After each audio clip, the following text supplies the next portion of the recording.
আমি থাকবো না এখানে, এই শহরে, এই দেশে। যে শহরে থাকলে আমাকে প্রতিটা ক্ষণ প্রতিটা মুহূর্ত মনে করিয়ে দেবে আমি অধিকার বঞ্চিত, আমার স্বামীর আমার কাছে ভাগে পাওয়া এক টুকরো সম্পত্তি, যার ঘরে সুন্দরী নতুন বউ আছে, আর আমি অবহেলিত। সেদিন মধ্যরাতে বাড়ি থেকে বেরিয়ে আসার ঘণ্টা চারেক আগেই খোলা জানালার গ্রিলে মাথা ঠেকিয়ে বাইরের নিস্তব্ধ শহরের দিকে এক দৃষ্টিতে তাকিয়ে কথাগুলো ভাবছিল। ছোট থেকে এই শহরে তার বেড়ে ওঠা, তাদের দাদুর বাড়ি নাকি অন্য কোথাও থাকলেও কখনো তার চোখেও দেখেনি। কি এক কারণে আশরাফ আহমেদ সব বিক্রি করে দিয়ে এই শহরে চলে আসে, এক টুকরো জমি কিনে ছোট্ট বাড়িটা করে। সেই সময় তার মা প্রেগনেন্ট ছিল, তার প্রিয়তর জন্ম, বেড়ে ওঠা সবটা এখানে। বাবা মা নানা বাড়ি ছাড়া আর কোনো আত্মীয় আছে কি না তার জানাও নেই, শুধু মায়ের মুখে এক আন্টির গল্প শুনত, কিন্তু কখনো দেখেনি, কারণ প্রিয়তা যখন তার মায়ের গর্ভে তখন তিনি মারা গেছেন। জীবনের 20টা বছর সে পার করেছে এই শহরে, এই বাড়িতে। মাঝে একটা বছর তার জীবনে সারাফের আগমন এক সুন্দর বসন্ত এনে দিয়েছিল, কিন্তু সে বসন্ত রঙিন নয়, ফিকে হয়ে গিয়েছে আজ। ঠিক নিকষ কালো এই আজকের রাতের অন্ধকারের মতোই সবটা আলোহীন। যাওয়ার কিছুদিন আগে একদিন সন্ধ্যায় প্রিয়তা শিশিরের সাথে একটা রেস্টুরেন্টে দেখা করতে আসে।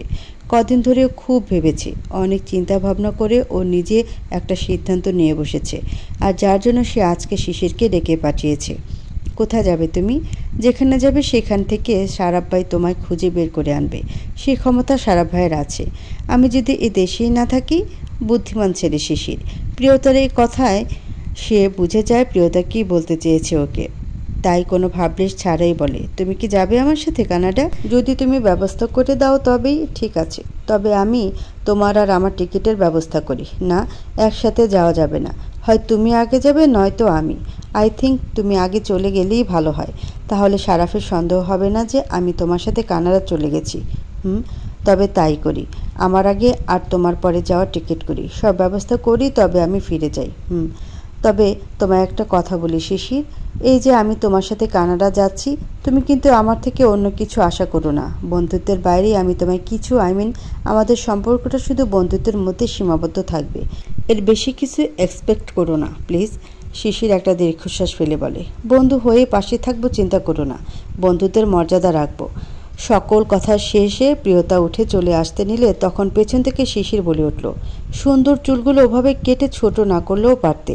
প্রিয়তা পেছনে ঘুরে স্মিথ হেসে বলল, পুরুষ বদলায় নতুন রূপবতী পেয়ে, আর নারীর রূপ নষ্ট হয় শখের পুরুষের আঘাতে। কথাটা ফেসবুকে দেখেছিলাম, আজ নিজে তার প্রমাণ পেলাম। প্রিয়তা বেরিয়ে যায়। শিশির ওর যাওয়ার পানে চেয়ে থাকে আর বলে, তোমাকে যে পুরুষ আঘাত দিয়েছে সে আসলেই বোকা, তোমাকে পেলে তোমার মাথায় তুলে রাখতাম আমি। হায়, তার হলো কই? বাড়ি ফিরে প্রিয়তা প্রথমে সারাফকে কল করে, ফোনটা অনিশা রিসিভ করে। প্রিয়তা ওর গলা পেয়ে কল কেটে দিল। ফোনটা 2 হাতের মুঠো শক্ত করে ধরে রেখে তপ্ত শ্বাস ছাড়ে। সারাফ ওয়াশরুম থেকে বের হয়ে আসতেই অনিশা বলে তার ফোনে কেউ কল দিয়েছিল। ও রিসিভ করতে কল কেটে দিল। সারাফ তোয়ালে দিয়ে মুখ মুছতে মুছতে ফোনটা হাতে নিল। কল লিস্ট চেক করতে সে চিরচেনা নাম্বার নজর এলো। তোয়ালেটা ছুঁড়ে ফেলে ফোন নিয়ে বেলকনি চলে গেল। শব্দ করে বেলকনি থাই গ্লাস দরজাটা লাগিয়ে দিল। অনিশা সেদিকে একবার তাকিয়ে গিয়ে তোয়ালেটা তুলে জায়গা মতো রেখে দিল। সারাফের কল পেয়ে প্রিয়তা রিসিভ করে প্রথমে বলে, আমার কিছু টাকা প্রয়োজন সারাফ। হ্যাঁ বলো, কত? পাঠিয়ে দিচ্ছি আমি। 10 লক্ষ টাকা। সারাফ কিছুটা অবাক হয়ে বলে, এত টাকা কি জন্য? দিবেন কিনা বলুন, জোর করব না বা কোনো কৈফিয়তও দিতে পারবো না। আমি পাঠিয়ে দিচ্ছি, কিন্তু এত টাকা তুমি কি করবে? এইটুকু বলতেই প্রিয়তা কল কেটে দেয়। কলিজা ছিঁড়ে যাচ্ছে এটা ভাবতে যে সবার থেকে দূরে সরে যাবেও শুধু ওই একটা লোকের জন্য। বাবা মা বোনদের ছেড়ে সে সারা জীবনের মতো অনেক দূর চলে যাবে। হ্যাঁ, চুক্তিতে এইটা ছিল, প্রিয়তা চাইলে সারাফকে কখনো ছাড়তে পারবে না, ওর জানা মতে সারাফও ওকে ছাড়তে পারবে না। এই জন্য প্রিয়তা ডিভোর্স চাইলেও সম্ভব না। তাই একমাত্র উপায় হিসেবে ও সব ছেড়ে ছুড়ে চলে যাওয়াটাকেই উপায় হিসেবে বেছে নিয়েছে। চুক্তিতে এও লেখা ছিল, প্রিয়তা কোনো ধরনের স্টেপ নিলেই তার মূল্য তার বাবা মাকে চুকাতে হবে, অর্থাৎ সব দিক থেকেই প্রিয়তা বাধা। কিন্তু এতদিনে প্রিয়তা এইটুকু বুঝে গেছে, সারাফ চুক্তিতে এইটা লিখলেও সে কখনো প্রিয়তার মা বাবা বোনদের ক্ষতি করবে না, বরং কোনো আঘাত আসলে ঢাল হয়ে সামনে দাঁড়াবে। আর সারাফের এই চরম দুর্বলতাকে জেনে গিয়েছে বলেই আজ প্রিয়তা এইভাবে দূরে সরে যাওয়ার মতো দুঃসাহস দেখাচ্ছে। সারাফ কিছুটা বিচলিত হয়। হঠাৎ করে প্রিয়তার এত টাকা কেন প্রয়োজন? ব্যাপারটা ওর কাছে কেমন সন্দেহ লাগলো। তাই ও রাহুলকে কল দিল। খোঁজ লাগাও তোমার ভাবির হঠাৎ করে 10 লক্ষ টাকা কি করবে? কোন ভাবি ভাই? জানো না কার কথা বলছি? না মানে এখন তো দুইটা ভাবি, তাই কার কথা বলছেন? প্রিয়তা। ড্যামেট। ও আচ্ছা, ওকে দেখছি। কথা শেষে রুমে আসে সারাফ। অনিশা 1 কাপ কফি এনে ওর দিকে এগিয়ে দেয়। সারাফ বেডসাইড টেবিলে ফোনটা রেখে কফি নিয়ে বলে, আমার জন্য এসব না করলেও চলবে, তুমি তোমার মতো চলতে পারো। আমার কাজটা কত দূর এগুলো? কফির কাপটা টি টেবিলের উপর রেখে ল্যাপটপ নিয়ে ডিভানে বসে বলে, খুব শীঘ্রই হয়ে যাবে। ডিনার রেডি করব? সারাফ ল্যাপটপ থেকে নজর সরিয়ে অনিশার দিকে তাকিয়ে বলে, রুমের মধ্যে এসব ফর্মালিটি করার কোনো প্রয়োজন নেই অনিশা, তুমি খেয়ে ঘুমিয়ে পড়ো, আমার এখন কাজ করতে সময় লাগবে। ওকে। সারাফের থেকে টাকা নেওয়ার পরের দিন ভার্সিটি থেকে নীলিমার সাথে হেঁটে রাস্তা পার হচ্ছিল প্রিয়তা। তখন রাস্তায় হঠাৎ সারাফের সাথে দেখা হয়ে যায়। প্রিয়তা মলির মুখে ওর থেকে চোখ নামিয়ে নিয়ে সোজা হেঁটে যেতে থাকে। সারাফ দাঁড়িয়ে পড়ে ওর দিকে ফিরে যায়, কিন্তু না, প্রিয়তা একবারও আর ওর দিকে ফিরিয়েও তাকালো না। সারাফ একটা তপ্ত শ্বাস ফেলে সামনে এগিয়ে ওর গাড়িতে উঠল। ড্রাইভার ড্রাইভ করছে। সারাফ সিটে হেলান দিয়ে মাথার উপর হাত রেখে প্রিয়তার একটু আগের সে ব্যবহারটা বারবার মনে করছে। অফিসে ঢুকে নিজের কেবিনে গিয়ে বসে সারাফ প্রথমে প্রিয়তাকে কল করে শুধায় কেন রাস্তায় তার সাথে অমন বিহেভ করলো। তখন প্রিয়তা শীতল গলায় বলে, আপনার আর আমার সম্পর্ক তো শুধু 4 দেয়ালের মধ্যে। 4 দেয়ালের বাইরে আপনি আমার অপরিচিত, আমি আপনার অপরিচিত, আর তাই বাইরে কোথাও আমি আপনাকে চিনিও না, না চেনার অভ্যাস করছি। সারাফ ছোট্ট করে শুধু বলে, ও আর কিছু বলবেন? তুমি আমায় ভুল বুঝছো প্রিয়। আচ্ছা, আমার না সামনে এক্সাম, পড়তে হবে, রাখলাম। কলটা প্রিয়তা নিজেই কেটে দেয়। সারা বুঝলো প্রিয়তা ওকে ইগনোর করলো। ওর কোনো এক্সপ্লেনেশনও শুনতে চায় না। রাস্তাতেও আবার তখনও ইগনোর করলো। তাই বড় একটা শ্বাস টেনে প্রিয়তা বলে, নিজের মনকে শক্ত কর প্রিয়তা। প্রিয় বলে ডাকলে কেউ কারোর প্রিয় হয়ে যায় না, তুইও কারোর প্রিয় না। ঠিক যেভাবে তোকে কেউ ইউজ করেছে সেভাবে তুই সব কিছু থেকে বেরিয়ে যা, অনেক অনেক দূরে চলে যা সবার থেকে। কিন্তু আমার পরিবার, না চিন্তা করিস না তোর পরিবার নিয়ে, সেটা সারাফ ঠিকই দেখে রাখবে। তুই চলে গেলে চুক্তিতে লেখা থাকলেও কখনো তাদের সে ক্ষতি করবে না, বরং সে আগলে রাখবে তোর পরিবারকে। তাই তুই নিশ্চিন্তে সবার থেকে দূরে সরে যেতে পারবি। দিনে দিনে প্রিয়তা সকলের আড়ালে ব্যাগটা গুছিয়ে নিচ্ছিল। পরিবারের সদস্যরা ঘূর্ণাক্ষরও টের পায়নি। যাওয়ার দিন সন্ধ্যাবেলা প্রিয়তা বাকি আর কিছু প্যাকিং করার জন্য নিজের রুমে সকলের অগোচরে গোছাচ্ছিল। 2 বোন নিজেদের রুমে পড়ছিল। বাবা কাজে একটু বাইরে ছিল। মায়া সিরিয়াল দেখতে বসেছে। হঠাৎই সেই সময় সারাফের গলার সুর শুনতে পায়। তড়িঘড়ি করে প্রিয়তা সব লুকিয়ে ফেলে। নিজেকে ব্যস্ত দেখানোর জন্য দ্রুত পড়ার টেবিলে গিয়ে চেয়ার টেনে বসে বই খোলে। সারাফ ওর রুমে আসে। প্রিয়তা পড়ছে দেখে রুমে ঢুকে ব্লেজারটা খুলে বিছানা ছুঁড়ে ফেলে ওর বিছানার মাঝ বরাবর পা ঝুলিয়ে চিৎপাত হয়ে শুয়ে পড়ে। প্রিয়তা আরও চোখে তা একবার দেখে নিজেকে স্বাভাবিক দেখানোর জন্য পড়ায় মনোযোগ দেওয়ার ভান ধরে। সারাফ কোমল গলা শুধায়, পরীক্ষা কবে? কি বলবে প্রিয়তা? ওর তো কোনো পরীক্ষা টরীক্ষা নেই। মিথ্যা পরীক্ষায় অজুহাতে ফোনের কল কাটাই ছিল উদ্দেশ্য। প্রিয়তা গাইগুই করতে থাকে। তা দেখে সারাফ উঠে বসে। প্রিয়তার দিকে তাকিয়ে বলে, কি লুকাচ্ছ আমার থেকে? কেমন অস্বাভাবিক লাগছে তোমাকে? প্রিয়তা নিশ্চুপ, তবে মনে মনে উত্তর সাজাচ্ছে। সারাফ এই সময় আসবে জানলে আগে থেকে কথা সাজিয়ে রাখত। তারপর ভোররাতে ওর ফ্লাইট, আর মধ্যরাতে ও বেরিয়ে যাবে। আজ ভেতরে ভেতরে টেনশনে হচ্ছে সারাফ কিছু বুঝে যায়নি তো, আর তাই আজ এখন এসেছে। আজ রাতে যদি থাকতে চায় তবে কি হবে? নানা টেনশন এসে প্রিয়তার মাথায় ভর করছে। কপালে বিন্দু বিন্দু ঘাম জমে, বুক ধড়ফড় করে। বেরোতে পারবে তো আজও? নিজেকে যতই স্বাভাবিক করার চেষ্টা করছে ততই যেন টেনশনে সব গুলিয়ে যাচ্ছে। হুট করে প্রিয়তার মাথায় একটা বুদ্ধি খেলে গেল। জবাব দিল, আপনার থেকে টাকা নিয়েছিলাম বলেই কি অস্বাভাবিক লাগছে? কই আগে তো কখনো এমন কথা বলেননি। আমি কি আপনার থেকে টাকা নিতে পারি না? নাকি আপনার নতুন বউ শুধু টাকা পার্লারে গিয়ে অযথা উড়াবে? তা নয়, আমার টাকা মানে তোমার টাকা, আর আমি তোমায় এ নিয়ে কি কখনো প্রশ্ন করেছি বলো? তা করেননি, কিন্তু আপনার ভাবসাব দেখে আমার মনে হলো টাকা নিয়েছি বলেই আপনি জেরা করতে এসেছেন। ছি, এত নিচু মন মানসিকতা আমার না প্রিয়। তুমি তোমার বরের টাকা যা খুশি করতে পারো, এতে তোমার পুরোপুরি হক আছে। জি ধন্যবাদ। আপনি খেয়ে যাবেন নাকি এখনই যাবেন? ভ্রু কুচকে সারাফ বলে, কেন? তুমি তো কখনো এমন প্রশ্ন করো না। না মানে আমার এক্সাম তো, তাই পড়া লাগবে প্রচুর। যদি এখনই চলে যান তো আমি পড়া মনোযোগ দিতে পারবো, আর যদি খেয়ে যান তবে আম্মুকে রান্না চাপাতে বলবো। প্রিয়তা আসলে কৌশলে জানার চেষ্টা করছে সারাফ আজ এখানে থাকতে এসেছে কিনা। থাকলে তো প্রিয়তা আজ পালাতে পারবে না। না, আমি খাবো না। আম্মুকে রান্না চাপাতে বলতে হবে না, একটু রেস্ট নিয়ে আমি চলে যাব। ও, নতুন বউ বুঝি আপনার জন্য না খেয়ে অপেক্ষা করবে? উফ, কি হয়েছে কি প্রিয়? আমি তোমার কাছে আসছি, বারবার কেন আমাদের মাঝে তৃতীয় জনের নাম নাও? কারণ তৃতীয় জন অ্যাক্সিস করে, তাই। রেগে গিয়ে সারাপ বলে, থাকবে না তৃতীয় জন, শুধু আমরা দুজন থাকবো। আর তার জন্যই তো আমি এত কিছু করছি, কিন্তু তুমি আমার কথা একবারও শুনতে চাইছো না। কিসে রাগ দেখাচ্ছেন? আমি পড়ছি সেটা আপনি দেখছেন, তবুও চেঁচাচ্ছেন। আমার কনসেন্ট্রেট করতে সমস্যা হচ্ছে। চুপ থাকুন দয়া করে, আমাকে পড়তে দিন, আর না হয় চলে যান। প্রিয়তা আবার মিছামিছি পড়ায় মন দেয়। সারাপ উঠে এসে ওর চেয়ারের পাশে দাঁড়ায়, পকেটে হাত গুজিয়ে ওর বইয়ের দিকে কিছুক্ষণ চেয়ে রয়। তারপর পকেট থেকে এক হাত বের করে প্রিয়তার পড়ার বইটা উল্টো থেকে সোজা করে দেয়। প্রিয়তা থতমত খেয়ে যায়। এতক্ষণ টেবিলের উপর খোলা বইটাও উল্টো ছিল, ও খেয়ালই করেনি, অথচ মনোযোগ দিয়ে পড়ার নাটক করছিল। সারাফ ওর ব্লেজারটা বিছানা থেকে তুলে নিয়ে হাতের উপর রেখে বলে, আমার বউটার এত ট্যালেন্ট, জানতাম না তো। উল্টো করে বই পড়ে। আমার উল্টা করে বই ধরলেই পড়ায় মনোযোগ বেশি হয়। সারাফ আর কথা বাড়ালো না, সোজা দরজার দিকে চলে গেল। হঠাৎ থেমে গিয়ে পেছনে ফিরে বলে, আলমারির পাশে ওটা লাগেজ না, কোথাও কি যাবে? এবার পুরোই ঘাবড়ে যায় প্রিয়তা। বলে, ওটা ইঁদুর খেয়ে নিয়েছে, তাই ফেলে দেওয়ার জন্য রেখেছি। ট্রলি ব্যাগ ইঁদুরে খায়? হাও ফানি। কথাটা বলে সারাপ চলে গেল। ইউনিভার্সিটি অফ টরন্টো, একটা নামকরা বিশ্ববিদ্যালয়। সে ক্যাম্পাসে মুখোমুখি বসে আছে প্রিয়তা ও শিশির। আগে শিশির এই বিশ্ববিদ্যালয়ে পড়তো, তারপর দেশের টানে দেশে চলে গিয়েছিল। আবারও প্রিয়তার জন্য ওকে এই টরন্টো শহরে ফিরে আসতে হলো। প্রিয়তা সহ নিজেও আবার এখানে ভর্তি হয়ে গেল। দুজনের প্ল্যান মাফিক প্রিয়তার আসার সব ব্যবস্থা করে 2 সপ্তাহ আগে শিশির কানাডা চলে আসে। তারপর রাতের আধারে প্রিয়তাও চলে আসে। সারাফির থেকে যে 10 লক্ষ টাকা নিয়েছিল, সেগুলো মূলত শিশিরকে দিয়ে কানাডা যাওয়ার প্রসেসিং করেছে।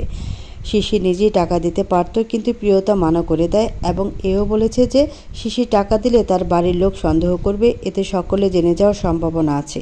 এদিকে শিশিরকে দিয়ে কানাডা যাওয়ার প্রসেসিং করেছে বলে রাহুল কোনো সোর্স খুঁজে পায়নি যে প্রিয়তা টাকাগুলো কোথায় কিভাবে খরচ করেছে, যার জন্য ওরা ঘূর্ণাক্ষরে বুঝতে পারেনি। প্রিয়তা মনে মনে এই বুদ্ধি এঁটে রেখেছে। কানাডার এয়ারপোর্টে শিশির এসে প্রিয়তাকে রিসিভ করে নিয়ে যায়। তারপর ওরও এক বন্ধুর বাসায় প্রিয়তাকে থাকার ব্যবস্থা করে দেয়। 2টো ক্লাস শেষে ফাঁকা টাইম, আবার 1 ঘন্টা বাদে আরেক ক্লাস আছে, তাই দুজন ক্যাম্পাসে বসে আছে। শিশির 2টো কফি এনে একটা প্রিয়তার হাতে দেয়, আর একটাতে চুমুক দিয়ে প্রিয়তার মোড়ের মুখোশটি দেখে বলে ওঠে, নিজের ক্যারিয়ারে ফোকাস করো প্রিয়তা। আর কতদিন এভাবে মনমরা হয়ে থাকবে? যদি মনে করো তোমার সারাফ ভাইয়াকে ও ফ্যামিলিকে ছেড়ে থাকতে কষ্ট হচ্ছে, তবে ফিরে যেতে পারো। ফিরে যাওয়ার জন্য তো আসিনি শিশির, সব কিছু সবাইকে ছেড়ে ছুড়ে একা বাঁচতে চেয়েছি, তাই তো এত দূর চলে এসেছি। তাহলে ক্যারিয়ারে ফোকাস করো। আচ্ছা, তুমি নাকি ছোটবেলা ক্রিকেট খেলতে বলেছিলে? ডিস্ট্রিক্ট চ্যাম্পিয়ন ছিলাম আমি। তাহলে এখানে তুমি ক্রিকেট একাডেমিতে ভর্তি হয়ে যাও, প্র্যাকটিস শুরু করো। দেখো, নারী দলে তোমার সুযোগ হয়ে যাবে। প্রিয়তার চোখ গোল গোল করে শিশিরের দিকে তাকায়। শিশির আবার বলে, ভাবি বলে নয়, বন্ধু বলেই বলছি, তুমি পারবে। তার ছেলের হাসি দিয়ে প্রিয়তা বলে, এ বয়সে আবার ক্রিকেট? বয়স কত তোমার? 30 তো নয়, সবে 20। তাহলে কেন ভাবছো না? তুমি বলছো? হ্যাঁ, আমি এখানে একটা ভালো ক্রিকেট একাডেমি জানি, পরিচিত এক আঙ্কেল কোচ আছে সেখানে। তুমি যদি রাজি হও, আমি তার সাথে কথা বলতে পারি। বিশ্বাস করো, উনি তোমাকে সেভাবেই তৈরি করবে। ধ্যাত, ওসব বাদ দাও, চলো ক্লাসে যাই। সাবিয়ার কোলে মাথা রেখে শুয়ে আছে সারাফ। দিন দিন চোখের সামনে ভাইয়ের বেদনা বিষাদের চাদরে ঢাকা মুখটা সইতে পারছে না সাবিহা। রোজ যে নির্ঘুম কাটে ভাইয়ের রাত্রি, তা সে ঠিকই বুঝে। তাই তো আজ নিজ হাতে ঘুম পাড়িয়ে দেবে। বড় বোন হয়ে ভাইয়ের কষ্ট যে তা সহ্য হচ্ছে না। সারাফের মাথার বিলি কেটে দিচ্ছে, যাতে একটু ঘুম এসে ধরা দেয় ভাইয়ের অক্ষিপটে। সাবিহা বলে, বাবা আর মনিকা আন্টির জন্য আজ তোর এত কষ্ট ভাই। উনি আমাদের মাকেও কষ্ট দিয়ে মৃত্যুর মুখে ঠেলে দিয়েছেন, আবার আজ আমার ভাইটাও কষ্ট পাচ্ছে। আপু, বল ভাই, আমাকে সবটা বলো। প্রিয়র ফুপুর সাথে বাবার সম্পর্ক হলো কিভাবে? সবটা আমার জানার প্রয়োজন। সাবিয়া প্রথম থেকে বলতে থাকে, শামীমা জাহানের বিয়ের আগে পুষ্পিতার বিয়ে হয়, কিন্তু ওদের আগেই শামীমা জাহানের সন্তান হয়, কারণ পুষ্পিতার কিছু সমস্যার কারণে সন্তান হচ্ছিল না। ওরা চিকিৎসা চালাতে থাকে। শ্বশুর শাশুড়ি ননদ মনিকা নিয়ে পুষ্পিতাদের ভরা সংসার। অনার্স শেষ করে মাস্টার্সে ভর্তি হবে মনিকা। তখন সারাফের মা শামীমা জাহান প্রিয়তার বাবার কাছে প্রস্তাব রাখে, কেন নয়, সে মনিকাকে বিদেশে পড়াতে পাঠাচ্ছে না। ওর সব রেজাল্ট তো খুব ভালো। শরীফ তালুকদার ব্যবসার জন্য বিদেশে যাওয়া আসা, তাই সে মনিকাকে কানাডা পড়তে পাঠানোর ব্যবস্থা করে দেয়। এই শামীমা জাহান মনিকাকে ভালো বুঝে বিদেশে পাঠালো, এইটাই যেন তার জীবনের কাল হয়ে দাঁড়ালো। শারাফের মতো শারাফের বাবা একজন সুদর্শন পুরুষ, তার উপর বড়লোক। তাদের বাড়িতে প্রথম আসার দিনে মনিকা শারাফের বাবার উপর ফিদা হয়ে যায়। তার উপর ব্যবসার জন্য কানাডা যাওয়া আসাতে ওখানে শারাফের বাবাকে একা পেয়ে তিনি নানাভাবে বোঝানোর চেষ্টা করে সে তাকে পছন্দ করে। পুরুষ মানুষ মেয়ে মানুষ লাই দিলে তো দুর্বল হবেই। শারাফের বাবাও মনিকার প্রেমে পড়ে গেল। দুজনের সম্পর্ক আরও গভীর থেকে গভীর হয়। এদিকে শামীমা জাহানের গর্ভে শারাফ, ওদিকে মনিকার গর্ভে শিপন। শারাফ হওয়ার কিছুদিন পরেই মনিকার শিপন হয়। এদিকে দেশে দুজনের পরিবার জানলই না মনিকা ও শরীফ লুকিয়ে বিয়ে করে ওখানে আলাদা সংসার পেতেছে। দেশ থেকে আশরাফ আহমেদ বারবার বোনকে দেশে আসতে বলে, কিন্তু সে আসে না, বলে ভালো জব পেয়েছে, এখন যাওয়া সম্ভব না। এদিকে শিপনের বয়স যখন 8 বছর তখন মনিকা শিপন ও 6 মাসের শিশিরকে নিয়ে বাবা মা মারা যাওয়ার খবর পেয়ে দেশে আসে। বাচ্চাসহ ওকে দেখে সবাই অবাক হয়। মনিকা বলে সে ওখানে বিয়ে করে নিয়েছে, কিন্তু এটা বলেনি যে শরীফ তালুকদারকে। এদিকে বিয়ের 11 বছর পর পুষ্পিতার সন্তান সম্ভবা হয়। বান্ধবীর প্রেগনেন্সির খবর শুনে ছুটে আসে শামীমা জাহান। নিজের হাতে রুবি পাথরের আংটি খুলে দিয়ে বলে, তোর মেয়ে হলে আমার ছেলের বউ বানাবো। এই যে আগে থেকে বুকিং দিয়ে রাখলাম। এই খুশি নিমিষেই ভাটা পড়ে যায় যখন সবাই জেনে যায় মনিকা জাহানের বিয়ে আর কারোর সাথে নয়, সে আশরাফ তালুকদার। ওয়াসিম তালুকদার ছেলেকে ত্যায্যপুত্র করেন, শামীমা জাহান সুইসাইড করেন, আর ওয়াসিম তালুকদার বাধ্য করে আশরাফ আহমেদকে সেখান থেকে উঠে যেতে।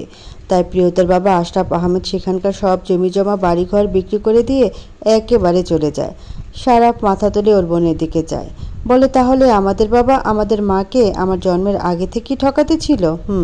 সাবিয়ার কোলে আবার মাথা রেখে শারাফ বলে, আমিও তো প্রিয়কে কষ্ট দিয়েছি, তাই তো প্রিয় হারিয়ে গেল। কিন্তু বিশ্বাস করো আপু, আমি সবটা ঠিক করতে চেয়েছিলাম। নো, মাত্র 3 বছরের প্র্যাকটিসে একটা মেয়েকে আন্তর্জাতিক খেলায় কিভাবে অ্যালাউ করব? অসম্ভব। ক্রিকেট বোর্ডের চেয়ারম্যান মার্টিন এই কথা বলে ওঠে। কোচ লুথার জোর দিয়ে বলে, এই 3 বছরের প্র্যাকটিসের ন্যাশনাল লেভেলে মেয়েটার খেলা দেখেছেন তো আপনি? ওর জন্য আজ ওমেন ক্রিকেট দলটা জিতে ফিরেছে। কেউ তো ওকে ফিল্ডে নামতে দেননি সেই দিন। লারা অসুস্থ হয়ে পড়াতে বাধ্য হয়ে ওকে নামতে দিতে রাজি হয়েছিলেন আপনারা। এই আমি জোর করে ওকে নামিয়েছিলাম বলে সেদিন আমাদের টিম জিতেছিল। আজ আবার আমি জোর দিয়ে বলছি ওকে সিলেক্ট করুন। ও ক্রিকেটের একটা মিসাইল, আমি তৈরি করেছি ওকে। অতঃপর মার্টিন ও লুথারের তর্ক বিতর্কের লড়াইয়ে ক্রিকেট বোর্ডের সকলে লুথারকে বলে প্রিয়তাকে তারা সিলেক্ট করবে, তবে প্রিয়তার যোগ্যতা প্রমাণ করার জন্য তাকে বড় বড় প্লেয়ারদের সাথে খেলে তাদের হারাতে হবে। যদি তা পারে তবেই ওরা প্রিয়তাকে নেবে। লুথাল এক কথায় রাজি হয়ে যায়, কারণ এই 3 বছরে লুথাল প্রিয়তার মধ্যে যে ডেডিকেশন দেখেছে, এতে লুথালের বিশ্বাস প্রিয়তা তার কথার মান রাখবে। নিজের যোগ্যতা প্রমাণ করে আন্তর্জাতিক ক্রিকেট দলে সিলেক্ট হয়েছে প্রিয়তা। আর নানা চড়াই উতরাই পেরিয়ে আজ প্রথমবারের মতো সে আন্তর্জাতিক খেলায় নিজে দলের হয়ে ফিল্ডে নামবে। আমার খুব ভয় হচ্ছে শিশির। ধুর, কিসের ভয়? এই খেলা টিভিতে লাইভ দেখাবে না?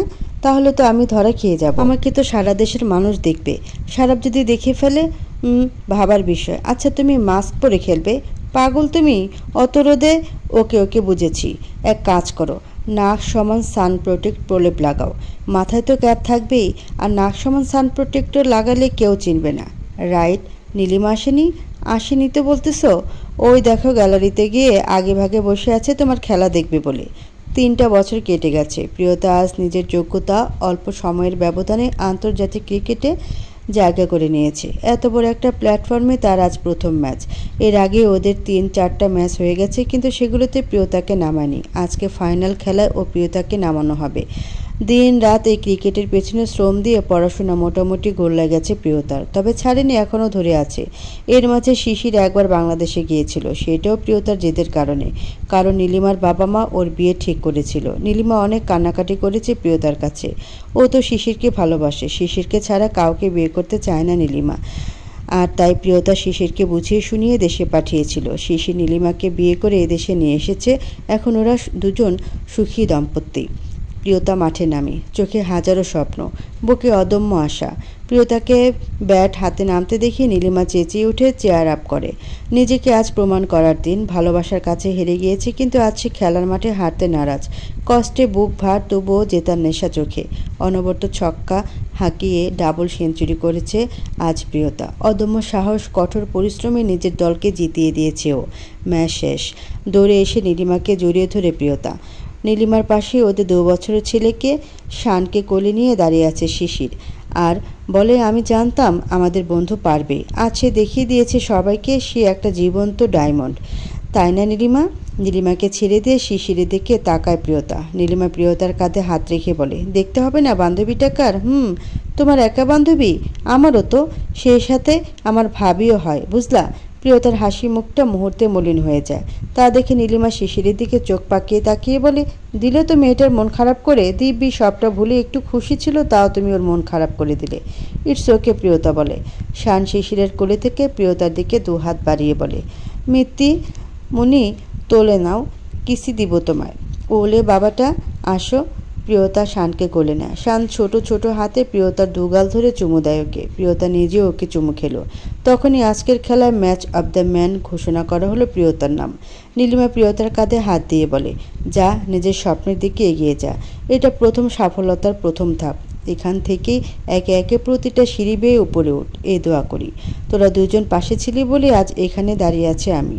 তা না হলে কবেই হয়তো হতাশার সাগরে ডুবে মরতাম। তোরা শুধু আমার বন্ধু নয়, ভাই বোন। আর আমি।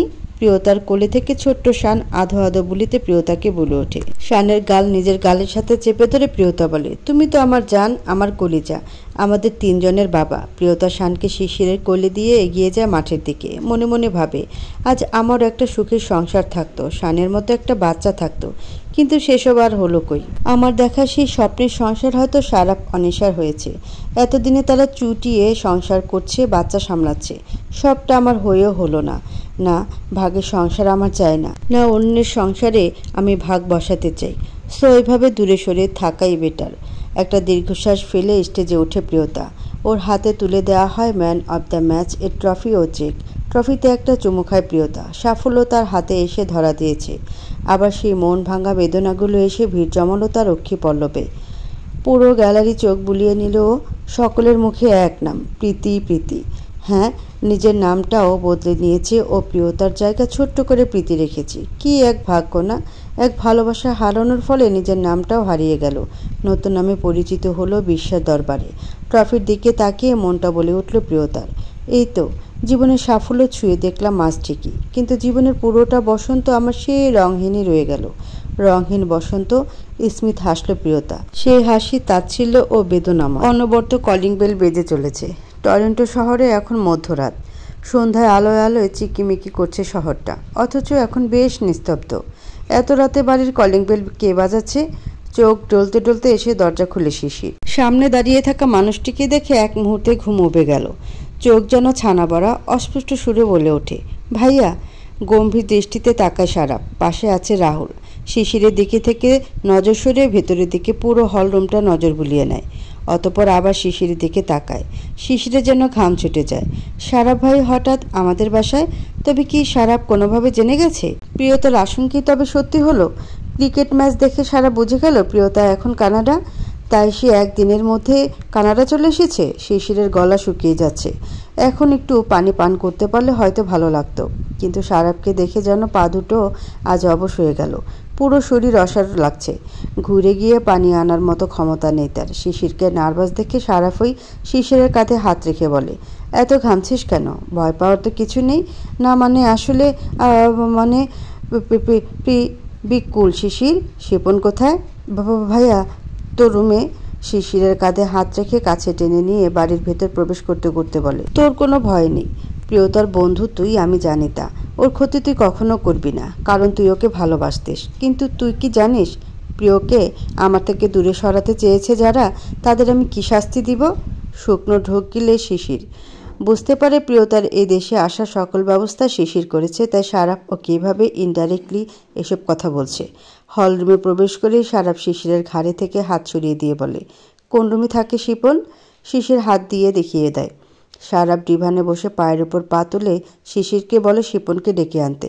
শিশির বুঝে পায় না। ওকে কিছু না বলে সারাপ শিপনকে কেন ডাকতে বলছে। শিশির গিয়ে শিপনকে ডেকে আনে। শিপনও চোখ কসলাতে কসলাতে ঘরের বাইরে এসে শিশিরকে কিছু বলতে যাবে, তখনই নজর পড়ে ডিভানের দিকে। সারাফের চোখে মুখে অগ্নি স্ফুলিঙ্গ ফুটে ওঠে। চোয়াল শক্ত করে বলে, দ্য গ্রেট ওয়াসিম তালুকদারের নাতি, তালুকদার বংশের বাতি, এখানে কি? হিসাব জোগাতে আসলাম। ওয়াসিম তালুকদারের সম্পত্তি চাই না তোর? ভাগ দিতে এসেছি। ওই দেখ, ওই ব্রিফকেসে আছে। ভাগ চায় কে? হ্যাঁ, কে চায়? শিপন ভাগ নয় পুরোটা গ্রাস করবে। সারাপ উঠে দাঁড়ায়। শিপনের দিকে এগুতে এগুতে বলে, পুরোটাই দিয়ে দিতাম তোকে, যদি একবার আমায় বলতিস। কারোর হক মেরে সারাপ ধনী হতে চায় না। সে নিজে পরিশ্রম করে উপরে উঠতে জানে। কিন্তু তুই আমার কলিজাতে হাত দিয়েছিস শিপন, সেই হিসেব বাকি এখনো। তালুকদার বংশের ছেলে হয়ে আমাদের অধিকার আছে ওয়াসিম তালুকদারের সম্পত্তির উপর। কিন্তু ওই বুড়োটা কি করলো? তোর সন্তানের নামে সব আগেই লিখে দিয়েছে, যে দুনিয়াতে আসেনি। দুনিয়ায় সকলের থেকে বউকে লুকিয়ে রেখে ভেবেছিলি কে ওর হদিস পাবে না? আমার থেকে লুকিয়ে রাখা অত সহজ না। ভেবেছিলাম খুন করে দিব সেদিন ওকে, কিন্তু ওর মা দরজা ধাক্কাতে ছিল বলে বেঁচে গেল ও। মামাতো বোন হয় ও তোর। নিজের বোন হলে এই কাজ করতে পারতি? সারাফের কথা শুনে শিশির অবাক হয়।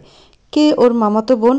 ওর মা বলতো দেশে ওর মামার বাড়ি আছে। শিপন আবার বলে তোর বংশ প্রদীপ যে আনবে তাকে তো শেষ হতেই হতো। দেখতাম ওয়াসিম তালুকদার তার বংশ প্রদীপ কীভাবে জ্বালায়, মোমবাতি দিয়ে নাকি আমার ঔরসজাত সন্তানকে দিয়ে? কুলাঙ্গারের সন্তান দিয়ে বাতি জ্বালানোর থেকে বাতি নিভে যাওয়া শতগুণ ভালো। শুধু তালুকদার বংশের বাতি হওয়ার নেশায় তুই আমার প্রিয়র গায়ে হাত তুলেছিলি। ওর তো হাত ভেঙে দিয়েছিলি, কিন্তু তোর আজ পায়ের বাটাম ছোটাবো। দেখি কার বুকের পাটা আছে আজ তোকে আমার থেকে বাঁচায়। সম্পত্তি তোকে আমি পুরোটা দিয়ে দিলাম যা, কিন্তু তুই তা ভোগ করতে পারবি তো? তোর যে হাল করবো আজকে। সম্পত্তি কেন, নিজ হাতে খেতে পারবি না। সারাপ রাহুলের দিকে হাত পাতে। রাহুল ব্রিফকেস থেকে হকি স্টিক বের করে সারাফের হাতে দেয়। কিছু বুঝে ওঠার আগেই সারাপকে শিপনের ঠ্যাঙের উপর হকি স্টিক দিয়ে বাড়ি মেরে দেয়। শিপন চিৎকার দিয়ে পা ভাঁজ করে কুজো হয়ে বসে পড়ে। কুজো হওয়া পিঠের উপর আরেকটা বাড়ি মারে সারাপ। মুখ থুবড়ে পড়ে যায় শিপন। শিপনের হাতের উপর পা তুলে জুতো পিষে বলে, এই হাত দিয়ে প্রিয়কে আঘাত করেছিলি না? এলো পাথারে শিপনের হাতের উপর হকি স্টিক দিয়ে আঘাত করে সারাপ। থেতলে গিয়ে আঙ্গুলগুলো যেন হাত থেকে খসে আসে। কি হচ্ছে শিশির কিছুই যেন বুঝছে না। শুধু নির্বাক দর্শকের মতো সারাফের উন্মাদে আঘাত করা দেখছে নিজের আপন ভাইয়ের উপর। এতক্ষণে শিপনের চিৎকারে বাড়ির আর সকল সদস্য উঠে হলরুমে আসে। মনিকা দৌড়ে নিজের ছেলে শিপনের কাছে এসে সারাপকে থামতে বলে। শরীফ তালুকদার সারাপকে ধরে ছাড়ানোর চেষ্টা করে, কিন্তু ছেলেকে যেন সরাতে অক্ষম হচ্ছে সে। পাগলা ষাঁড়ের মতো শক্তি ভর করেছে যেন সারাফের শরীরে। নীলিমা এসে শিশিরের পাশে দাঁড়িয়ে জিজ্ঞেস করে কি হয়েছে। শিশিরের যেন ধ্যান ভাঙে এবার। নীলিমাকে বলে রুমে প্রিয়তাকে কল করে যেন জানায় সারাপ কানাডা পৌঁছে গেছে। ও যেন কোথাও লুকায়। নীলিমা দ্রুত রুমে যায়। 5-6 বার কল দেয় প্রিয়তার ফোনে, কিন্তু প্রিয়তা ফোন সাইলেন্ট করে ঘুমিয়ে পড়েছে। সারাদিন খেলে ক্লান্ত সে। প্রিয়তাকে ফোনে না পেয়ে শিশিরের কাছে ছুটে আসে নীলিমা। ইশারায় বোঝে প্রিয়তা ফোন ধরেনি। দুজনের মনে ভীতি সঞ্চার হয়। তবে কি আজ সারাফের কাছে প্রিয়তা ধরা পড়েই যাবে? কিন্তু সারাফ তাকে জেরা না করে শিপনকে কেন মারছে বুঝে উঠতে এখনও পারল না শিশির। মনিকা ও শিপনের স্ত্রী দুজন সারাফের দুপা ধরে আছে শিপনকে ছেড়ে দেওয়ার জন্য আকুতি মিনতি করছে। শিপনের স্ত্রী দেখে তাকে সারাফের এক মুহূর্তে প্রিয়তার খেয়াল আসে। একজন স্ত্রী তার স্বামীকে বাঁচাতে কত আকুতি মিনতি করছে। প্রিয়তাও তো ওর অসুস্থতা ও অ্যাক্সিডেন্টে ঠিক এইভাবেই ওকে একটু দেখার জন্য কত আকুতি আধমরা অবস্থায় ছেড়ে দেয় সারাফকে। ভোরের আলো ফুটতে শুরু করেনি, এখনও আধারে ঢাকা আছে কিছুটা। সারাফের আয়েশ করে ডিভানে বসা। সারাফের বাবা শরীফ তালুকদার এগিয়ে আসতে আসতে বলে, কেন করলে তুমি এমনটা সারাফ? কি করেছে শিপন? সারাফ হুঙ্কার দিয়ে বলে, খবরদার মিস্টার শরীফ তালুকদার, এক পা এগোবেন না আমার কাছে। আজ আপনার জন্য পুরো তালুকদার বাড়ি নিঃস্ব। আপনার জন্য আমি মা স্ত্রী দুজনকেই হারিয়েছি। আজ আমায় একদম স্নেহ করতে আসবেন না।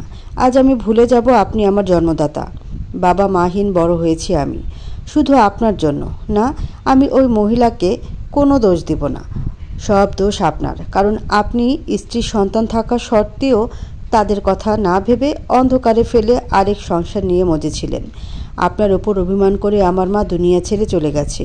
দাদুর মনে ভয় ও ঘৃণা আপনার জন্য ঢুকেছে, যার ফলে আমার মায়ের শেষ ইচ্ছা থাকা পূরণের জন্য হলেও দাদু প্রিয়তাকে তালুকদার বাড়ির বউ হিসেবে মেনে নিতে পারছিল না।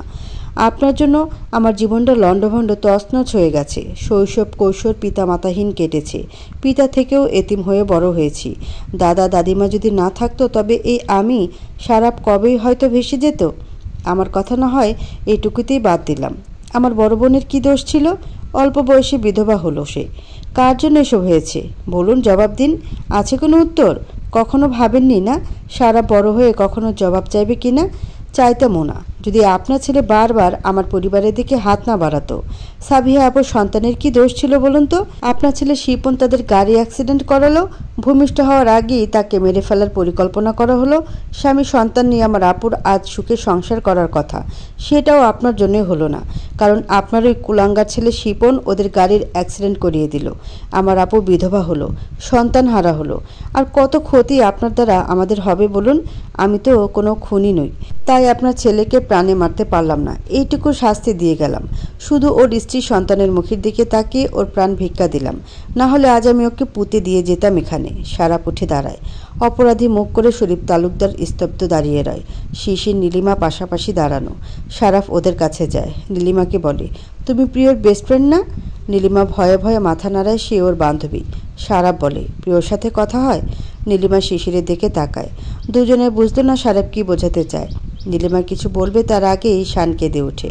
নীলিমা উত্তর না দিয়ে শানের কাছে রুমে চলে যায়। সারাফ শিশিরকে বলে, আমার পরে বিয়ে করে বাচ্চার বাবা হয়ে গেলি রে। আর আমি? কথাটা বলে তার ছেলের হাসলো সারাফ। এতদিন হয়তো সেও বাবা হয়ে যেত। বাচ্চার হাত ধরে হাঁটতো, খেলতো, দৌড়াতো।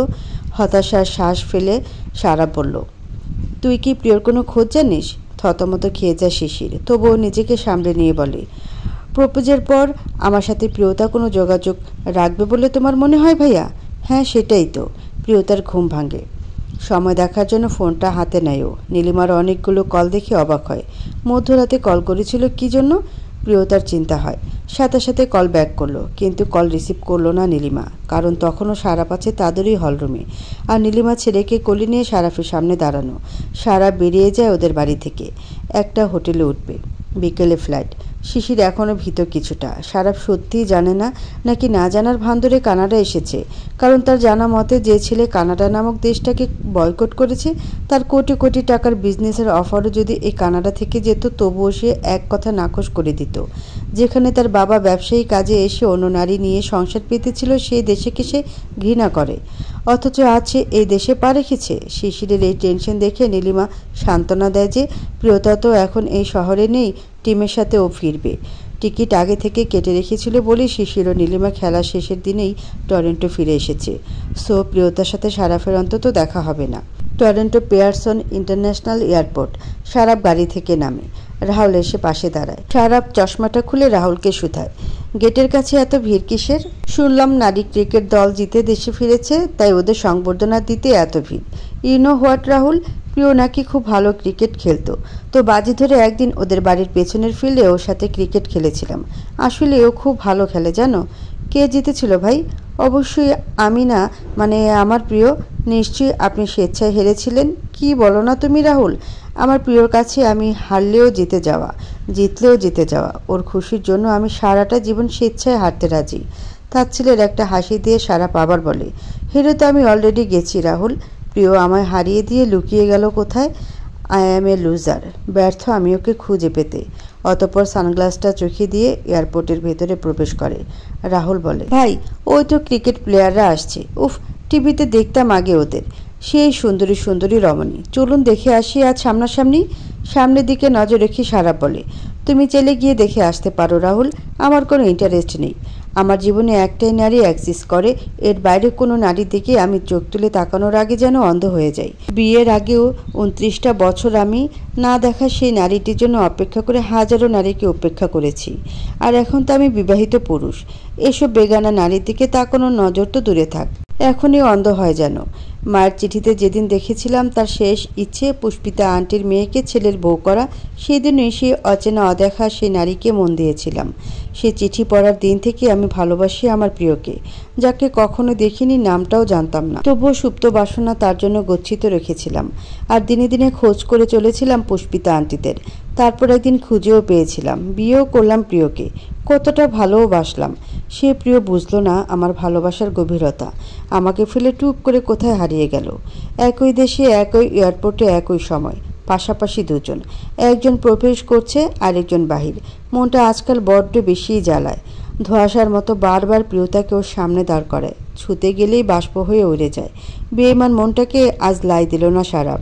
সোজা সামনে তাকিয়ে চলে গেল। ওর পাশ দিয়ে নিজ ক্রিকেট টিমের সাথে প্রিয়তা বেরিয়ে আসছে। একবার হুট করে পাশে তাকিয়েছিল প্রিয়তা। ওর কাছে কেন যেন মনে হলো পুরুষটি সারাপ। কিন্তু ভালো মতো দেখার আগেই সাংবাদিকরা এসে ঘিরে ধরল ওকে। আর দেখা হলো না আসলেই সেই আগন্তুকটি সারাপ নাকি অন্য কেউ। ডাবল সেঞ্চুরি ও ম্যান অব দ্য ম্যাচ হওয়ার সাংবাদিকরা আগে প্রিয়তাকে একের পর এক প্রশ্ন করে যাচ্ছে। ওয়েটিং রুমে গিয়ে সারাপ বসে। স্বচ্ছ কাজ ভেদ করে একবার ঘাড় ঘুরে দেখে সেই প্লেয়ারদের দিকে। দেখলো একটা ছিপছিপে গড়নের মেয়ে, গায়ে বাকি টিম মেম্বারদের মতোই একই কালারের ব্লেজার, প্যান্ট, মাথায় ক্যাপ পরা, ঘাড় সমান চুলগুলো উঁচু করে গার্ডার দিয়ে বাঁধা, যা ক্যাপের পেছন থেকে দেখা যাচ্ছে। সাংবাদিকরা তাকে ঘিরে আছে। পেছন থেকে এইটুকুই দেখে সারাপ চোখ সরিয়ে নিল। ক্রিকেট একাডেমির সকল ফর্মালিটি শেষ করে নিজের ফ্ল্যাটে যাওয়ার জন্য গাড়িতে উঠে প্রিয়তা শিশিরকে কল দেয়। সে যে মধ্যরাতে কল দিয়েছিল রিসিভ করতে পারেনি। তারপর আর কথাও হয়নি। শিশির কল রিসিভ করে প্রথমে প্রিয়তার সাথে দেখা করবে। শিশিরের বলা মতো রেস্টুরেন্টে গিয়ে প্রিয়তা বসে ওদের জন্য অপেক্ষা করে। নীলিমা ও শিশির একসাথে আসে। দুজনের মুখেই থমথমে ভাব। প্রিয়তা ওদের থমথমে মুখ দেখিয়ে বুঝে যায় কিছু একটা হয়েছে। জিজ্ঞেস করে, কিছু হয়েছে কি? এমন দেখাচ্ছে কেন তোমাদের? শিশির বলে, সারাপ ভাই এসেছিল আমাদের বাড়িতে। হোয়াট? প্রিয়তার বুকের মধ্যে তোলপাড় হয়ে যায়। তবে সে আজ এয়ারপোর্টে সারাপকেই দেখেছে। শিশির ও নীলিমা প্রিয়তাকে আজকে রাতে সব কথা খুলে বলে। প্রিয়তা দু হাতের কোনোই টেবিলে ভর দিয়ে কপালে দুপাশে চেপে ধরে ঝিমুনের মতো করে থাকে কিছুক্ষণ। অক্ষিপটে অশ্রু জমে ওর এক নজরও সারাপকে দেখেছে। তবে ছেড়ে চলে এসেছে ঠিকই, কিন্তু ভালোবাসা তো আর এক চুলও কমেনি। অশ্রুকণা মুছে প্রিয়তা মুখ তুলে বলে, আমি মনে হয় আজ সারাপকে দেখেছি এয়ারপোর্টে। আতকে ওঠে নীলিমা, বলে, তোকে দেখেনি তো? জানি না। শিশির তখন বলে, দেখলে কি আমরা এতক্ষণ এখানে বসে থাকতে পারতাম? পুরো কানাডা তোলপাড় করে দিত এতক্ষণ সারাপ ভাই। ফুস করে একটা শ্বাস ফেলে নীলিমা বলে, ঠিক। বিমান সেবিকে এসে সারাফ ও রাহুলকে বলে তাদের ড্রিঙ্কস বা কিছু প্রয়োজন কিনা। সারাপ কিছু নেবে না বলল। রাহুল জুস নিল। রাহুলকে সারাপ বলল, বুকের মধ্যে কেমন যেন করতেছে রাহুল। নাক মুখ দিয়ে জুস তুলে দিয়ে রাহুল উদ্বিগ্ন হয়ে বলে, ভাই আপনার কি শরীর খারাপ লাগছে? মনে হচ্ছে কিছু ফেলে যাচ্ছি আমি। খালি খালি লাগছে বুকের মধ্যেটায়। কেন এমন হচ্ছে বলো তো? এত কাছাকাছি হয়েও কেউ যেন কাউকে দেখল না। একজন চাতক পাখির মতো একটু দেখতে চায় পতিকে। আরেকজন হন্যে হয়ে দিক দিগন্তে খুঁজেছে, তবুও মিলেনি প্রাণ পাখিটাকে। আজ এত কাছে হয়েও যেন হদিস পেল না। ক্রিকেট দলের দিকে একবার তাকালেই আজ প্রিয়কে সহজেই খুঁজে পেত। কিন্তু না, প্রিয়তার খবর সারাফ আর জানল না। সে ফিরে যাচ্ছে দেশে। হয়তো ডেস্টিনিও চায় না ওরা এক হোক। তাই এত কাছে একই শহরে এসেও প্রিয় মানুষটার এত কাছাকাছি থেকেও জানতে পারল না প্রিয়তা তারই আশেপাশে ছিল। শুধু হৃৎপিণ্ডটা একটু জানান দিয়েছিল কে একজন আছে তার পাশে। মন মস্তিষ্ক জানান দিচ্ছিল, একবার ফিরে তাকা, কাঙ্ক্ষিত কাউকে দেখতে পাবি। সময় গড়িয়ে পার হলো আরও একটা বছর। অপেক্ষার প্রহর গুনতে গুনতে কত রাত দু চোখের পাতা এক করতে পারে না সারাপ। অফিসের কাজে মন বসে না। দুটো পরিবার এখন তার, শুধু তাদের জন্য হয়তো বেঁচে আছে ও। দুটো ছোট বোন প্রিয়ন্তী, প্রণয়, যাদের সকল দায়িত্ব তার। বড় ভাই হিসেবে সে সব সময় তাদের পাশে ছায়ার মতো থাকে। প্রিয়তার পরিবারে এখন সে বড় ছেলের দায়িত্ব পালন করে। প্রিয়তার বোন প্রিয়ন্তী এখন রাজশাহী ভার্সিটিতে পড়াশোনা করে। অ্যাডমিশনের সময় সারাপ নিজে প্রিয়ন্তীকে দেশের বিভিন্ন ভার্সিটিতে অ্যাডমিশন দেওয়াতে নিয়ে গিয়েছিল। প্রণয় এখন ক্লাস 10-এ। দু বোনই সারাপ বলতে পাগল। প্রিয়ন্তীর বিয়ের কথা চলছে, আর সেটা রাহুলের সাথে। সারাফের সাথে রাহুল প্রিয়তাদের বাড়িতে যাতায়াত করতে করতেই প্রিয়ন্তী ও রাহুলের দুজনের মধ্যে একটা প্রণয়ের সম্পর্ক হয়। রাহুল ছেলে হিসেবে ভালো, আর তাই সারাফ প্রিয়তার বাবা মাকে বিয়ের জন্য বলে। সারাফের উপর তাদের ভরসা আছে, তাই তারাও দ্বিমত করেনি। সাবিহার ছোট হয়েও যেন বড় ভাই হয়ে উঠেছে সারাফ। তার মতো রংহীন কাটুক বোনের জীবন তা সারাফ চায় না। তাই তো অনেক বুঝিয়ে শুনিয়ে সাবিহার দ্বিতীয় বিয়ে দিয়েছে সারাফ। নিজ হাতে সেই সংসার গুছিয়ে দিয়েছে। রাহুলের বড় ভাই রামিম ইসলাম তার স্ত্রীর সন্তান জন্ম দিতে গিয়ে মারা যায়। ছোট্ট বাচ্চাটাকে নিয়ে রাহুল ও রামিম দুজনে নাজেহাল অবস্থা। তাদের বাড়িতে মহিলা বলতে রামিমের স্ত্রী ছিল, এখন তিনিও গত হলেন। রাহুলের মা বাবা তো অনেক আগেই গত হয়েছে। এই 1-2 দিনের বাচ্চাকে দু ভাই সামলাতে পারছে না। নিজ চোখে তা দেখে বাচ্চাটার জন্য মায়া হলো সারাফের। আর তাই একদিন রাতে বোনের কোলে মাথা রেখে শুয়ে ধীর স্থিরভাবে বিয়ের প্রস্তাব রাখে রাহুলের ভাইকে বিয়ে করার। জানে সাবিয়া কখনো রাজি হবে না, হলেও তাই। সাবিয়া না করে দেয়, সে আর কোনোভাবেই বিয়ে টিয়ে করবে না। পরের দিন সাবিয়াকে নিয়ে সারাফ রাহুলের বাসায় যায় বাচ্চাটার করুণ হাল দেখানোর জন্য। বাচ্চাটার জন্য মায়ের খুব প্রয়োজন। ওরা দুজন ছেলে মানুষ, কিছুতে বাচ্চাটাকে সামলাতে পারছে না, সারাক্ষণ কান্না করছে। সাবিয়া দোলনা থেকে বাচ্চাটাকে কোলে তুলে নেয়, অমনি বাচ্চাটার কান্না থেমে যায়, যেন এমন এক মায়ের কোলে বাচ্চাটা চাচ্ছিল। বাচ্চাটাকে কোলে নিয়ে নিজের মধ্যে মাতৃত্ববোধ জেগে উঠল সাবিহার। নিজের সন্তানের কথা মনে পড়ল, হু হু করে কেঁদে উঠল সাবিহা। বুকে জড়িয়ে নিল বাচ্চাটাকে। রাহুলের সাথে আগে কথা বলে রেখেছিল সারাফ। অতঃপর সেদিন সন্ধ্যায় সাবিয়া ও রামিমের ইসলামিক নীতি অনুযায়ী বিয়ে সম্পন্ন হয়। একটা মাতৃহারা দুধের শিশু মা পেল, আর এক সন্তানহীন নারী পেল সন্তান। এক স্বামী পেল স্ত্রী ও তার সন্তানের মা।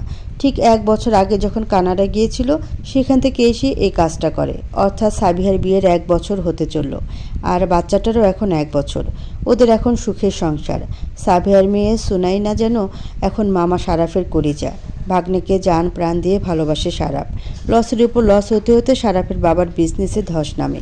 শরীফ তালুকদার এখন প্রায় নিঃস্ব দেউলিয়া বললে চলে। একটা বছরের মধ্যে তাদের জীবনের এমন পরিণতি হবে কে জানত। বাবা ও ভাইয়ের কীর্তি জেনে গিয়ে শিশির সেই প্রথম দিন, মানে যেদিন সারাফ ওদের বাসায় গিয়েছিল, সেই দিনে শিশির ও বাড়ি থেকে বেরিয়ে যায়। তারপর আস্তে আস্তে শরীফ তালুকদারের ব্যবসার অবনতি হতে থাকে। এখন শিপনের টাকায় সংসার চলে বলে সারাক্ষণ শিপনের স্ত্রীর মুখ ঝামটা শুনতে হয় মনিকার। চাকরানির মতো সারাদিন শিপনের সংসারে কাজ করতে হয়। পান থেকে চুন খসলে শিপনের স্ত্রীর কথা শুনতে হয়। আর শরীফ তালুকদার, সেও যেন বাড়ির আরেক চাকর। বাজার ঘাট, বাচ্চাদের স্কুল থেকে আনা নেয়া তাকে দিয়ে করা শিপনের স্ত্রী। এক কথায় কাজ না করলে খাওয়াই জুটে না। শিশির প্রিয়তার ম্যানেজারের দায়িত্বে আছে। নিজের যোগ্যতা বলে প্রিয়তার টিমের ক্যাপ্টেন হয়েছে। ক্রিকেটের পাশাপাশি নীলিমার সাথে একটা ছোট্ট বুটিক্সের বিজনেস শুরু করেছে। নীলিমা সেটা দেখাশোনা করে। এছাড়াও বড় বড় কোম্পানির ব্র্যান্ড অ্যাম্বাসেডর হিসেবে আছে প্রিয়তা। অল্প সময়ে সে ভালো সফলতা অর্জন করেছে, কিন্তু দিন শেষে সেই একটা দীর্ঘশ্বাস থেকেই যায়। ভালোবাসার মানুষটির জন্য হৃদয় পুড়ে। দিন শেষে নিঃসঙ্গতার দহনে গ্রাস করে যেন। মন চায় ছুটে চলে যায় ভালোবাসার মানুষটির কাছে, নিজের পরিবারের কাছে, কিন্তু আত্মসম্মানের কাছে হেরে গিয়ে সে সারাফের কাছে আর ফিরে যেতে চায় না। এভাবে একা একা বাকিটা জীবন কাটিয়ে দেবে। হোক না সেটা রঙহীন, কাটুক না বাকি জীবন রঙহীন বসন্ত হয়ে। অফিসের নিজ কেবিনে বসে রাহুলকে বলে সারাফ, আমার বিয়ে করা দেখে তোমার ভাবি অভিমান করে দূরে গেল, অথচ একটা বড় আমার কথাটা শুনল না। আমি যে বিয়েটা করিনি সেটা জানতেই পারল না প্রিয়। ওর জায়গায় যে শুধু ওরই আছে তা বুঝলো না। আজ থেকে 4 বছর আগে সারাফ অনিশার বিয়ের আগে কোনো একদিন সারাফ অফিসের কাজে গাড়ি চালিয়ে যাচ্ছিল। হঠাৎ দেখে অনিশা কারোর বাইকে চড়ে কোথাও যাচ্ছে। সারাফ ওদের ফলো করে। ওদের বাইক একটা রেস্টুরেন্টে যায়। সারাফ গাড়ি বাইকের পাশে থামিয়ে দিয়ে ধীর পায়ে রেস্টুরেন্টের ভেতরে যায়। ভেতরে প্রবেশ করে এদিক ওদিক চোখ বুলিয়ে ওদের খুঁজে। দক্ষিণ কোণের একটা টেবিলে অনিশাকে দেখতে পায়ও। অনিশার হাত ধরে একটা ছেলে বলছে, প্লিজ অনিশা, এভাবে আমাদের সম্পর্কটা ভেঙে দিও না, আমি তোমার ছাড়া বাঁচতে পারবো না। অনিশাও চোখের জল ছেড়ে দিয়ে বলে, আমি ভাঙতে চাই না সম্পর্কটা, কিন্তু আমার দাদু আমাকে তার পছন্দের ছেলের সাথে বিয়ে দিবে বলে কথা দিয়ে ফেলেছে। এখানে আমার কিছুই বলার নেই। আমিও যে তোমায় ছাড়া অন্য কাউকে কল্পনা করতে পারি না। ভীষণ ভীষণ ভালোবাসি যে আমিও তোমায়। তাহলে বিয়েটা তুমি কেন করছো অনিশা? ভেঙে দাও বিয়েটা। সেটা সম্ভব নয়, আমার যে কিছুই করার নেই। বিয়েটা আটকানো সম্ভব। ভরাট পৌরুষালী কথা চমকে ফিরে তাকায় অনিশা। সারাফকে দেখে স্তব্ধ মেরে যায়, যেন ও সারাফ চেয়ার টেনে ওদের দুজনের পাশে বসে। অনিশা এখনও ভীত নয়নে ওর দিকে তাকিয়ে আছে। ছেলেটাও যেন কিছু না বুঝে একবার অনিশা আর একবার সারাফের দিকে তাকায়। সারাফ নরম সুরে অনিশাকে বলে, কে এই ছেলে? আমতা আমতা করে অনিশা বলে, ও অনেক, আমরা একসাথে পড়ি। তা পরও যখন সেটা ভার্সিটিতে পড়বে, এখানে কি? শারাফের জবাব শুনে অনিশা ভরকে যায়। শারাফ তীক্ষ্ণ দৃষ্টিতে একবার অনিশা আর একবার অনেকের দিকে তাকায়, অতঃপর হেসে বলে, ভালোবাসো দুজন দুজনকে? না মানে আসলে বুঝতে পেরেছি আমি। শারাফ অনেককে হাই বলে হ্যান্ডশেক করে, নিজের পরিচয় দিয়ে বলে অনিশার বিয়ে তার সাথে ঠিক হয়েছে। অনেক এই কথা শুনে শারাফের ডান হাত ধরে অনুরোধের সুরে বলে শারাফ যেন অনিশাকে বিয়ে না করে। শারাফ হয়তো এই কথার অপেক্ষাতেই ছিল। শারাফ ওর বাম হাতটা অনেকের ধরা হাতের উপর হাত দিয়ে আশ্বাসের সুরে বলে, বিয়েটা হবে না যদি তোমরা দুজন আমার কথা শোনো বা কাজ করো। ওরা দুজন দুজনের দিকে তাকিয়ে অবাক হয়ে আবার শারাফের দিকে তাকায়। শারাফ ওর প্ল্যানটা বলে, অনেক যেহেতু এখনও স্টুডেন্ট, তাই ওর কথা অনিশার বাড়িতে বললে কখনো অনিশার ফ্যামিলি সেটা মানবে না। আবার এই মুহূর্তে অনেকের চাকরি পাওয়াটাও সম্ভব না। তাই শারাফ ওদের অফার দেয় ওদের দুজনকে বিদেশে সেটেল হবার, সেখানে ওদের নিজস্ব ফ্ল্যাট কিনে দেবে, দুজনে ওখানে সুখে সংসার করবে। প্রয়োজনে প্রতি মাসে শারাফ ওদের খরচ পাঠিয়ে দেবে। কিন্তু বিয়ের ঠিক আগ মুহূর্তে অনিশাকে অনেকের সাথে পালিয়ে যেতে হবে। রাহুল ওদের ফ্লাইটের সব ব্যবস্থা করে দেবে। আর তার আগ পর্যন্ত অনিশা এমনভাবে শারাফ ও তার ফ্যামিলির সাথে মিশবে যাতে কেউ সন্দেহ না করে। ওরা দুজন রাজি হয়। শারাফ নিশ্চিন্তে রেস্টুরেন্ট থেকে বেরিয়ে আসে, রাহুলকে বলে ওদের দুজনের জন্য সবটা রেডি করতে। তখন রাহুল বলে, এতে লাভ কি হবে ভাই? অনিশা পালিয়ে গেলে আপনার দাদু আরেকজনের সাথে বিয়ে দিবে আপনাকে। না রাহুল, দাদুর পছন্দের মেয়ে যদি এভাবে নাক কেটে পালিয়ে যায়, তবে দাদুকে আমি বলবো তার জন্য সে অপমানিত হলো। বোঝাতে পারবো যে প্রিয়তা তার নাতবউ হিসেবে পারফেক্ট, তার পছন্দের কোনো মেয়ে আমাদের তালুকদার বাড়িতে বউ হওয়ার যোগ্যতা রাখে না। দেন প্রিয়তা আমাদের বাড়ির বউর সম্মান পাবে, ওকে আমি যোগ্য সম্মান দিয়ে আমাদের বাড়িতে তুলে আনতে পারবো। ব্রেভো ভাই ব্রেভো। ওদের প্ল্যান মাফিক সব কাজ এগোচ্ছিল, কিন্তু হুট করে প্রিয়তা ওদের বাড়িতে চলে আসা আর শেষে ওর পরিবার জেনে গেল যখন ওদের বিয়ের কথা, তখনই প্ল্যানে জল ঢেলে দিল ওয়াসিম তালুকদার। একদিনের মধ্যে ওদের বিয়ের ব্যবস্থা করে ফেলে। নিজের মরার কসম দিয়ে ওয়াসিম তালুকদার বর সাজে শারাফকে নিয়ে যায় অনিশার বিয়ের আসরে। অনিশাও অসহায়ের মতো শারাফের দিকে চেয়ে আছে। হুট করে বিয়ে যার জন্য দুজনের কেউ প্রস্তুত ছিল না, আর কোনো উপায় নেই। তবে বিয়ের ঠিক আগ মুহূর্তে শারাফ বলে বসে সে একা অনিশার সাথে কথা বলতে চায়। ওদের একা কথা বলতে দেওয়া হয়। অনিশা কেটে কেটে একসার হয়ে বলে, এবার কি হবে শারাফ? আর তো কোনো উপায় নেই আপনার আর আমার বিয়েটা আটকানোর। বিজ্ঞের মতো শারাফ বলে, তা নেই, এখন বিয়েটা করা ছাড়া উপায় নেই, কারণ এখনও তোমাদের দুজনের ইউএসএ থাকার ব্যবস্থা পুরোপুরি কমপ্লিট হয়নি। আমার মাথায় একটা প্ল্যান এসেছে। কি? তুমি অনেকে কল দাও, ওকে বলো 3 বার কবুল বলে ভয়েস রেকর্ড করে পাঠাতে। যখন বিয়ে পড়ানো হবে তখন তুমি কবুল বলবে, আর আমার বলার সময় রাহুল রেকর্ডিংটা চালিয়ে দেবে। বিয়েটা তোমার অনেকের সাথে হবে। যতদিন ভিসা প্রসেসিং ও অন্যান্য কাজ শেষ না হয় ততদিন তুমি আমাদের বাড়িতে বউয়ের অভিনয় করবে। অনিশা শারিফের বলা মতো অনেককে কল করে, বিয়েটা হয়। ওকে নিয়ে আসে তালুকদার বাড়িতে। এরপর শারাফের অ্যাক্সিডেন্টের জন্য ওদের যাওয়ার কাজটা আরও কিছুটা পিছিয়ে যায়, কিন্তু ততদিনে প্রিয়তা ভুল বুঝে শারাফের থেকে দূরে সরে যায়। সব ঠিক করতে গিয়েও যেন সব এলোমেলো হয়ে গিয়েছে। অনিশাকে ঠিকই অনেকের সাথে ইউএসএ পাঠিয়ে দিয়েছে শারাফ, কিন্তু প্রিয়তাকে বোর স্বীকৃতি দিয়ে বাড়িতে তুলতে পারেনি। আজও সেই বেলকনিতে নিকোটিনের ধোঁয়া উড়িয়ে শারাফের বেদনাগুলো মিশে যাচ্ছে হাওয়ায়। বিড়বিড়িয়ে শারাফ বলে, 4টা বছর তুমিহীনে আমার বসন্ত কেটেছে রংহীন প্রিয়। জানি না কখনো তোমায় খুঁজে পাবো কিনা, জানি না আর কত রংহীন বসন্ত কাটবে। তুমি জানলেও না, তোমার জায়গা অন্য কাউকে ভাগ দিইনি। তুমি হৃদয়ে রানী হয়েছিলে, আছো, থাকবে। আমি শুধু অপেক্ষায় রইলাম রঙিন বসন্তের দিকে। জানি তুমি আসবে, ঠিক আসবে। আসতে তোমায় হবেই, হয় আমার ভালোবাসার টানে, নয়তো জীবনের সেই সুগন্ধি ধূপকাঠির সুবাসে। সমাপ্ত বললেই সমাপ্ত হয় না, এইভাবেই বহমান হয়ে চলে যাক রঙহীন বসন্ত। তবে চাই ওদের জীবনে বসন্ত রঙিন হয়ে আসুক, আবার তারা এক হোক।